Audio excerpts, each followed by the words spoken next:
नमस्कार दोस्तों, आज हम लोग बात करेंगे एक ऐसे कहानी का जो कि वेस्ट बंगाल काउंसिल के क्लास 11 के सेमेस्टर 2 में इंक्लूड किया गया है। चैप्टर का नाम है अ घोस्टली वाइफ। तो चलिए कहानी को शुरू करते हैं। बहुत समय पहले एक ब्राह्मण अपनी माँ और पत्नी के साथ एक छोटे से घर में रहता था। उसके घर के निकट एक तालाब था। तालाब के किनारे एक पेड़ था और उस पेड़ पर एक पिशाचनी या संकचनी नाम की भूतनी रहती थी। एक रात ब्राह्मण की पत्नी तालाब के पास गई और वह संकचनी से टकरा गई, उस भूतनी से टकरा गई।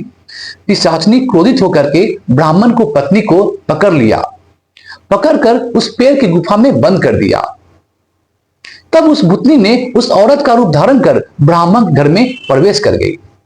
ब्राह्मण तथा उसकी मां को तनिक भी संदेश नहीं हुआ।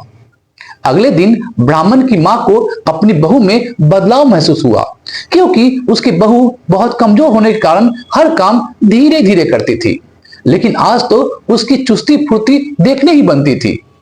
सास को प्रसन्नता तो हुई, लेकिन उसको अपनी बहू की शीघ्रता से उसे संदेह भी हुआ, क्योंकि यह हर काम सामान्य समय से बहुत ही पहले कर लिया करती थी।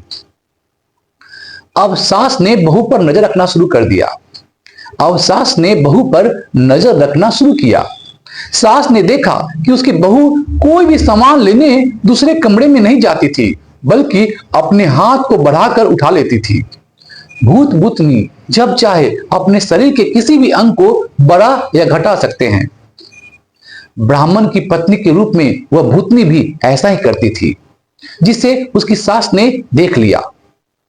उस बूढ़ी महिला ने अपनी बहू से तो कुछ भी नहीं कहा, लेकिन अपने बेटे को सारी बातें बता दी। अब दोनों मां और बेटे ने उस भूतनी पर कड़ी नजर रखना शुरू कर दिया। एक दिन तो हद ही हो गई, जब उस भूतनी ने लकड़ी की जगह अपने पैर को ही चूल्हे में डालकर खाना बनाने लगी। उसके पैर से लकड़ी से भी ज्यादा आग भड़क रही थी। ब्राह्मण तो उस दृश्य को देख करके ही कांप गया, आश्चर्य हो गया। मां और बेटा दोनों ने इस बला को, इस संकट को भगाने के लिए एक ओझा को बुलाया। ओझा जो झाड़ फूंक करते हैं उसे बुलाया। परीक्षण के तौर पर एक जलता हुआ हल्दी का टुकड़ा उस महिला के नाक के नीचे लाया गया, क्योंकि कोई भी भूत या भूतनी जलते हुए हल्दी के गंध को बर्दाश्त नहीं कर सकते। इसलिए वह भूतनी भी उस महक को बर्दाश्त नहीं कर पाई, इसलिए वह भूतनी भी उस महक से भाग गई।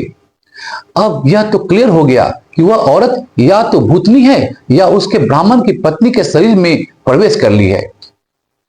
अब ओझा ने उस भूतनी की पिटाई शुरू कर दी, पहले चप्पलों से, फिर जूते से, और तब जाकर उस भूतनी ने अपना सारा सच उगल दिया।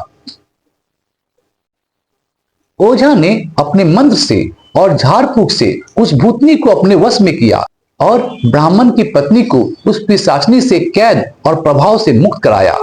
ब्राह्मण की पत्नी धीरे धीरे उस सदमे से उबर गई और भविष्य में कई पुत्रों और पुत्रियों का माता बनकर अपने पति के साथ रहने लगी खुशीपूर्वक।